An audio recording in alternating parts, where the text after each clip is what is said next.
ठिकाणी कोल्हापूर शहराची हद्दवाढ आज तागायत इतिहासामध्ये आजपर्यंत झालेली नाही आहे। संख्येच्या मर्यादेमुळे केंद्र शासनाच्या कुठल्या योजनांचा लाभ होत नाही आहे।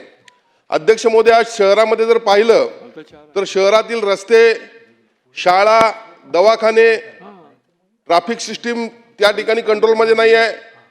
त्या ठिकाणी पार्किंग सिस्टीम चांगली नाही आहे। महानगरपालिका ही ड वर्ग महापालिका आहे, त्याचं उत्पन्न फार कमी आहे। कोल्हापूर महापालिकेच्या इतिहासामध्ये मोठ्या प्रमाणात टीडीआरचा घोटाळा झालेला आहे, घरफाळाचा घोटाळा झाला। कोल्हापूर शहराला पाणी पुरवठा व्हावा यासाठी योजना मंजूर केली होती, त्यामध्ये देखील मोठ्या प्रमाणात भ्रष्टाचार झालेला आहे। 10 वर्ष ही योजना सुरू आहे, अजूनही शहराला पाणी मिळत नाही। अध्यक्ष महोदय, कोल्हापूर महानगरपालिकेच्या नगरपालिकेचं महानगरपालिकेमध्ये 1972 साली रूपांतर झालं।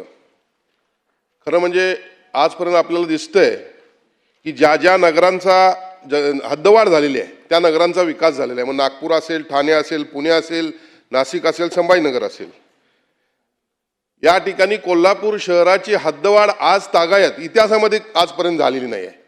अध्यक्ष महोदय, त्यामुळं लोकसंख्येच्या मर्यादेमुळे केंद्र शासनाच्या कुठल्या योजनांचा लाभ होत नाही आहे।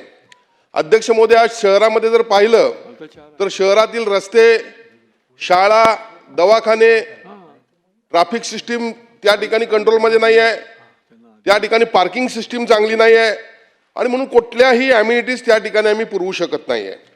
अध्यक्ष महोदय, कोल्हापूर महानगरपालिका ही ड वर्ग महापालिका आहे, त्याचं उत्पन्न फार कमी आहे। 4 दिवसापूर्वी जलसंपदा विभागानं पाणी पुरवठ्याचं बिल थकीत असल्यामुळं कनेक्शन देखील तोडलं होतं, पाणी पुरवठा खंडित झाला होता।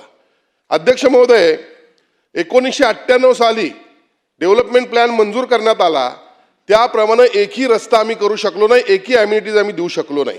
याचं प्रमुख कारण म्हणजे उत्पन्न। या ठिकाणी हद्दवाढ न झाल्यामुळं, हद्दवाढ जरी झाली नसली तर शहराच्या आसपासची जी गावं आहेत त्यांना संपूर्ण सुविधा या ठिकाणी कोल्हापूर महानगरपालिका देते। म्हणजे शाळा असतील, त्या ठिकाणी पाणी पुरवठा असेल, वीज पुरवठा असेल, सर्वच गोष्टी।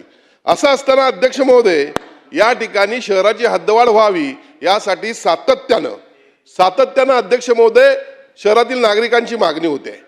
अध्यक्ष महोदय, मी या ठिकाणी सन्माननीय मुख्यमंत्री महोदय आणि दोन्ही उपमुख्यमंत्री महोदयांचं मनपूर्वक आभार व्यक्त करेन, कारण कोल्हापूरसाठी पूर नियंत्रण प्रकल्प 3200 कोटीचा दिला, सर्किट बेंच आणण्यात आलं, कन्व्हेन्शन सेंटर दिलं, IT पार्कसाठी 100 एकर जमीन दिली, रंकाळ्यासाठी निधी दिला, 530 कर्मचाऱ्यांना कायम केलं आणि आता शक्तीपीठ महामार्ग देखील या ठिकाणी कोल्हापूर शहरातून जात आहे।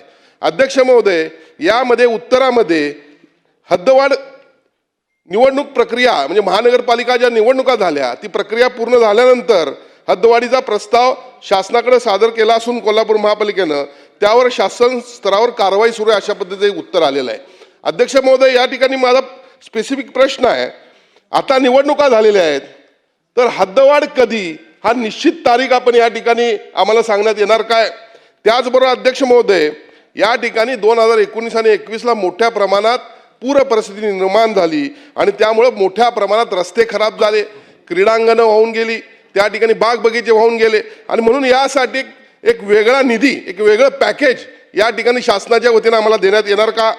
त्याचबरोबर अध्यक्ष महोदय, कोल्हापूर महापालिकेच्या 4445 पदसंख्येच्या आकृतीबंधास 14/3/2024च्या शासन निर्णयाद्वारे मान्यता दिलेली आहे। त्यानुसार महापालिकेने सेवा प्रवेश नियम तयार केले असून या सेवा प्रवेश नियमांना शासनाने मंजुरी दिल्यानंतर पद भरती करण्याची आवश्यक ती कारवाई महापालिकेतर्फे करण्यात येईल असं म्हणलेलं आहे।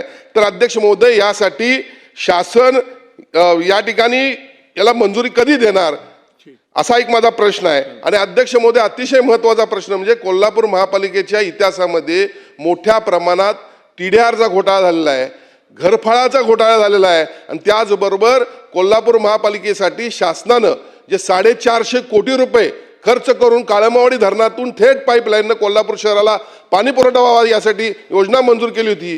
त्यामध्ये देखील मोठ्या प्रमाणात भ्रष्टाचार झालेला आहे. 10 वर्ष ही योजना सुरू आहे, अजूनही शहराला पाणी मिळत नाही.